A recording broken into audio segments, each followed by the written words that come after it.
ọmọ ìpọ̀jọ́ mẹ́ta kẹ́ bóòlù dèrè èrò ṣàlàfíà rẹ̀ wà ẹ máa wo ètò Bisi ológe show ètò ìgbàsí ètò ìgbàyùn ètò ìbárajọ ẹ máa wo my name is Cookie Raji Ambode ẹ máa wo ètò Bisi ológe show èèyàn wa ní pàdé wa ní ẹ̀jẹ̀ mi ló sọ̀ ní catch ya later.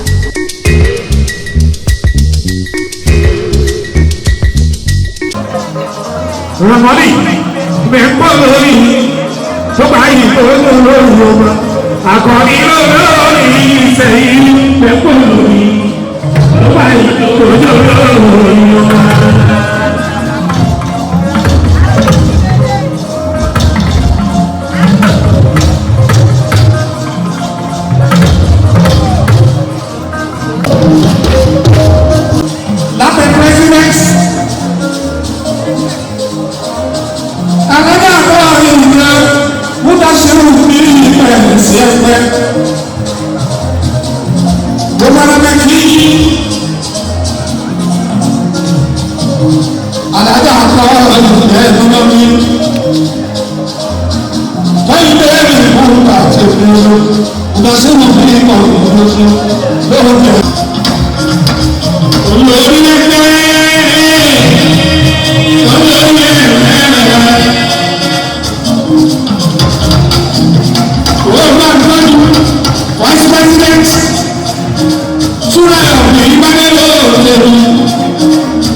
àtàlájà bàbá ẹ̀kùnkùn àdúgbò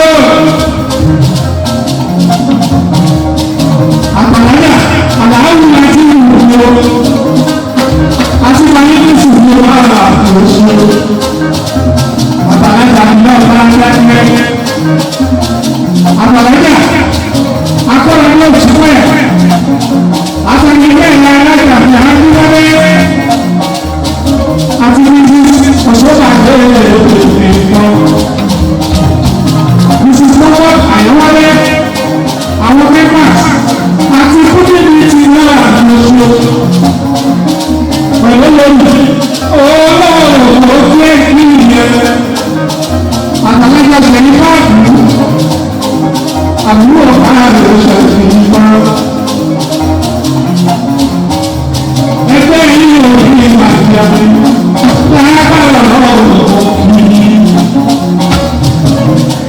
Ẹni tí yóò wà ẹgbẹ́ láyé kò ní lọ́wọ́.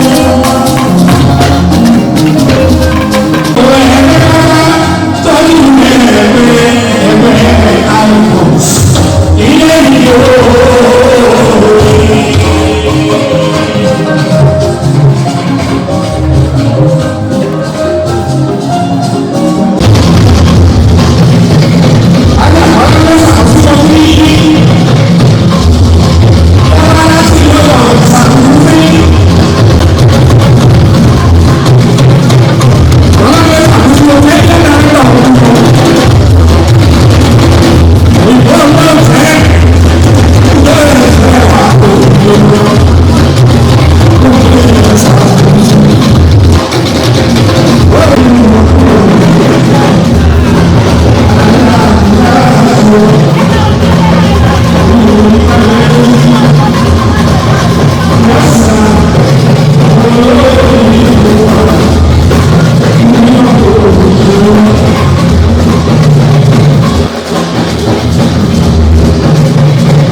Béèyàn ṣẹ́ṣọ́ orin gan kò yẹ kó tó lè kí ló dé.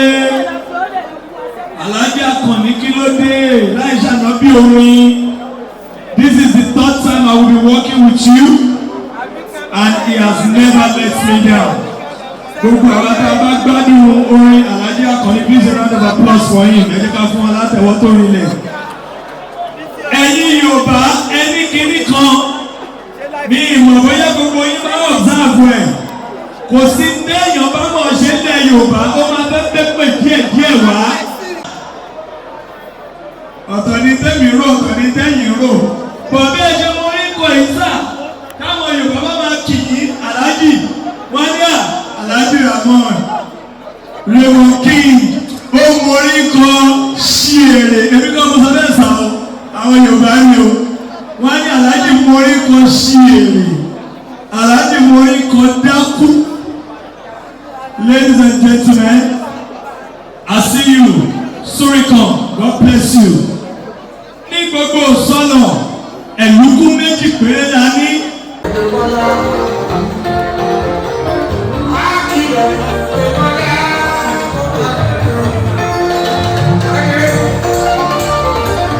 Gbogbo ẹgbẹ́ Icon, we are ready for you. Lọ́wọ́ kan tí pírẹ̀sì bá ti ń bọ̀ ń ta báyìí, kí gbogbo ọmọ ẹgbẹ́ pátá, we want you to flake around her. Wọ́n bá dẹ̀ ṣe wá tí wọ́n give you speech torí kò sásìkò. Tọ́ bá ṣe ń give you speech tọ́ báyìí, màá fi. Obìnrin ta ló ń ṣe wàhálà ọmọ jù? Ta ló ń ṣe wàhálà lórí ọmọ jù? Ní ìgbọ́ dáadáa, ọkùnrin àbí?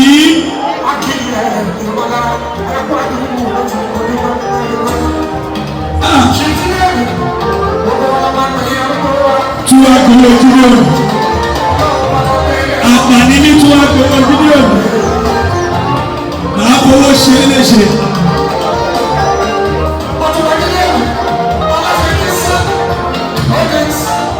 Ṣáàmájú.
Thank you.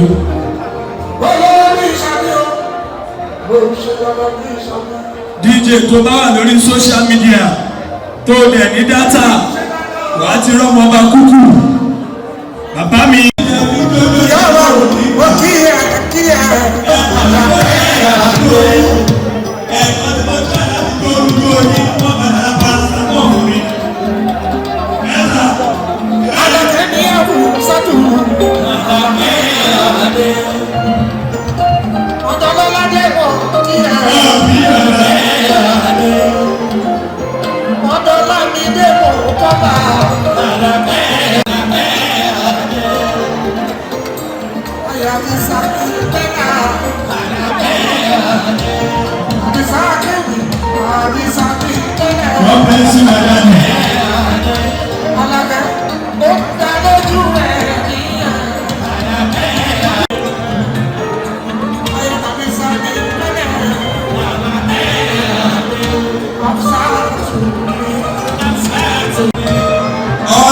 Ladies, we are ready.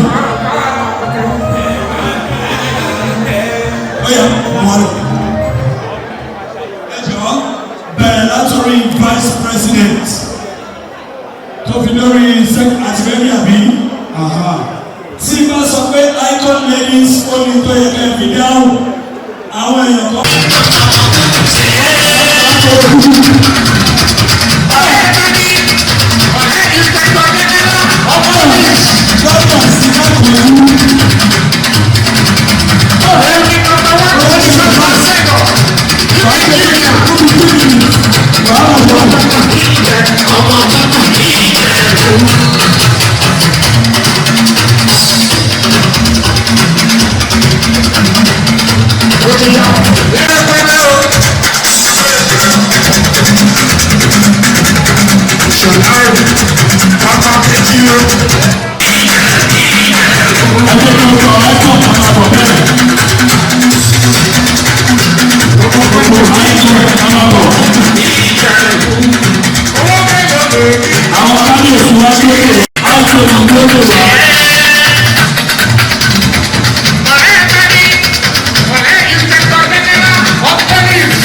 Gbogbo